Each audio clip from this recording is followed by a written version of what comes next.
तो देखिए, ईरान पर हमले को 6 हफ्ते हो चुके हैं और हालात हैं कि सुधरने के बजाय और बिगड़ते जा रहे हैं। और इसी बीच डोनाल्ड ट्रंप ने चल दिया है अपना सबसे नया मास्टर कार्ड। तो सवाल यही उठता है कि ट्रंप का ये दांव क्या वाकई एक मास्टर स्ट्रोक है या फिर एक बहुत बड़ी, बहुत भारी गलती जिसका खामियाजा पूरी दुनिया को भुगतना पड़ेगा। चलिए इसी को समझने की कोशिश करते हैं। तो सबसे पहले बात करते हैं ट्रंप के इस कह सकते हैं नाटकीय ऐलान की। ये दांव तब खेला गया है जब 6 हफ्तों की लड़ाई के बाद भी कुछ खास हासिल नहीं हो पाया।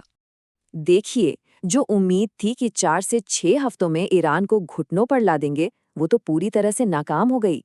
अब तो ये सवाल उठने लगा है कि जंग से पहले के हालात बेहतर थे या आज के, और इसी हताशा के बीच ये डबल ब्लॉकेड का ऐलान हुआ है। अब ये नाकेबंदी इतनी बड़ी बात क्यों है? इसे समझने के लिए हमें होर्मुज स्ट्रेट यानी होर्मुज जल डमरू मध्य की अहमियत को समझना होगा। आप हॉर्मुज स्ट्रेट को पूरी दुनिया की अर्थव्यवस्था की एक तरह से लाइफलाइन समझ लीजिए, एक बहुत ही अहम धमनी। अपने सबसे संकरे हिस्से में ये सिर्फ 50 किलोमीटर चौड़ा है और सबसे बड़ी बात, ये सीधे ईरान के तट से सटा हुआ है। और ये आंकड़ा देखिए, 20%। दुनिया का 20% तेल और गैस, सोचिए, सिर्फ इसी एक पतले से रास्ते से होकर गुजरता है। मतलब साफ है, अगर यहाँ जरा सी भी रुकावट आई तो पूरी दुनिया की इकोनॉमी हिल जाएगी। अब ईरान ने क्या किया? उसने अपनी इस जबरदस्त लोकेशन का फायदा उठाया और इसे एक टोल गेट की तरह इस्तेमाल करना शुरू कर दिया। मतलब जो देश अमेरिका इजराइल के साथ नहीं है, वो लाखों डॉलर का टोल भरो और निकल जाओ। ट्रंप ने इसी को वसूली और फाइनेंशियल टेररिज्म का नाम दिया और अपनी इस डबल नाकेबंदी को जायज ठहराने की कोशिश की। तो चलिए अब आते हैं इसके विश्लेषण पर। क्या इस नाकेबंदी के पीछे कोई ठोस लॉजिक है या फिर ये प्लान शुरू से ही फेल होने के लिए बना था? अमेरिका की स्ट्रैटेजी पेपर पर तो बहुत सीधी साधी लगती है। पहला स्टेप, ईरान का तेल एक्सपोर्ट जो उसकी लाइफलाइन है उसे पूरी तरह से ब्लॉक कर दो। दूसरा, इससे ईरान की जो 2 हफ्ते की स्टोरेज कैपेसिटी है वो खत्म हो जाएगी। और तीसरा, बस फिर ईरान मजबूर होकर बातचीत की टेबल पर आ जाएगा। लेकिन इस प्लान की सबसे बड़ी दिक्कत यही है, इसका निशाना तो ईरान है, पर चोट लगेगी पूरी ग्लोबल इकोनॉमी को, यहाँ तक कि खुद अमेरिका को भी। अमेरिका में तो पेट्रोल डीजल के दाम पहले ही 1 महीने में 30% तक बढ़ चुके हैं। और इस पूरे अमेरिकी प्लान में एक बहुत बड़ा पेंच है, और वो है चीन। क्यों? क्योंकि ईरान की कुल तेल एक्सपोर्ट का 80 से 90% हिस्सा अकेला चीन खरीदता है। तो सवाल ये है कि ये योजना फेल क्यों हो सकती है? देखिए, इसके कई कारण हैं। 1, ईरान एसिमेट्रिक वॉरफेयर यानी छोटी-मोटी गुरिल्ला लड़ाइयों का इस्तेमाल कर सकता है।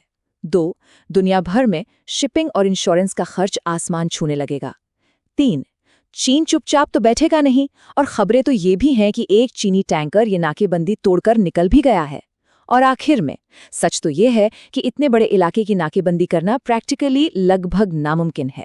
चलिए अब इस ग्लोबल चेस गेम से जरा हटकर देखते हैं कि इसका हम पर यानी भारत पर क्या असर पड़ने वाला है। और ये सवाल हम सबके लिए बहुत जरूरी है। ये जो दूर देश में लड़ाई हो रही है, इसकी आंच हमारे घरों तक कैसे पहुंचेगी? देखिए, भारत के लिए ये संकट कई लेवल्स पर है। सबसे पहले तो पेट्रोल, डीजल और एलपीजी सिलेंडर सब महंगे हो सकते हैं। दूसरा, हमारी पूरी एनर्जी सिक्योरिटी सिर्फ एक बहुत ही नाजुक रास्ते पर टिकी है। तीसरा, 7 साल के बाद ईरान से जो हमें सस्ता तेल मिलना शुरू हुआ था, वो फिर से बंद हो सकता है। और सबसे बड़ी बात, हमारे पास इसका खुलकर विरोध करने की डिप्लोमेटिक गुंजाइश भी ना के बराबर है। हमारी हालत तो ऐसी हो गई है कि अमेरिका के एक पार्टनर के तौर पर उसके कहने पर ईरान से तेल खरीदना बंद करो, फिर उसके कहने पर शुरू करो, और अब इस नाकेबंदी की वजह से शायद फिर से बंद करना पड़े। हम इस मामले में एक तरह से बुरी तरह फंस गए हैं। और अब आते हैं इस पूरे मामले के सबसे दिलचस्प और शायद सबसे ज़रूरी हिस्से पर। क्या ये सब कुछ जियोपॉलिटिक्स के बारे में है या फिर इसके पीछे कुछ नेताओं की अपनी घरेलू राजनीति और मजबूरियां छिपी हैं? सोचिए जरा, 6 हफ्ते पहले रिजीम चेंज यानी सत्ता परिवर्तन की बात हो रही थी तेहरान में, और आज विडंबना देखिए, सत्ता परिवर्तन की चर्चा हो रही है वॉशिंगटन और तेल अवीव में, जहां के नेता खुद अपनी कुर्सी बचाने के लिए जूझ रहे हैं। अगर आंकड़ों पर नजर डालें तो ट्रंप की अप्रूवल रेटिंग गिरकर -43% पर आ गई है। ये रिचर्ड निक्सन की उस रेटिंग से भी खराब है जो उनके इस्तीफा देने से ठीक पहले थी, जो -42% थी। और फिर आता है नेतन्याहू का ये चौंकाने वाला बयान। इसमें वो कहते हैं कि अमेरिका के वाइस प्रेसिडेंट उन्हें रिपोर्ट करते हैं, बिल्कुल वैसे ही जैसे उस एडमिनिस्ट्रेशन के बाकी लोग हर दिन करते हैं। जाहिर है ये बात अमेरिकी राजनीति पर इजरायली प्रभाव के लेवल को दिखाती है और इससे वहां के लोग भी खासे परेशान हैं।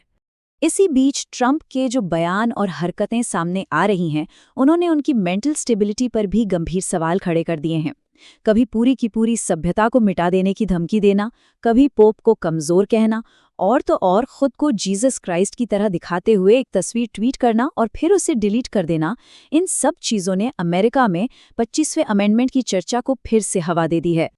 तो आखिर में ये सवाल हमारे सामने खड़ा है, क्या हॉर्मुज़ की ये नाकेबंदी असल में ईरान में सत्ता बदलने के लिए है, या फिर ये वॉशिंगटन और तेल अवीव में बैठे कुछ नेताओं की अपनी कुर्सी बचाने की एक हताश कोशिश है?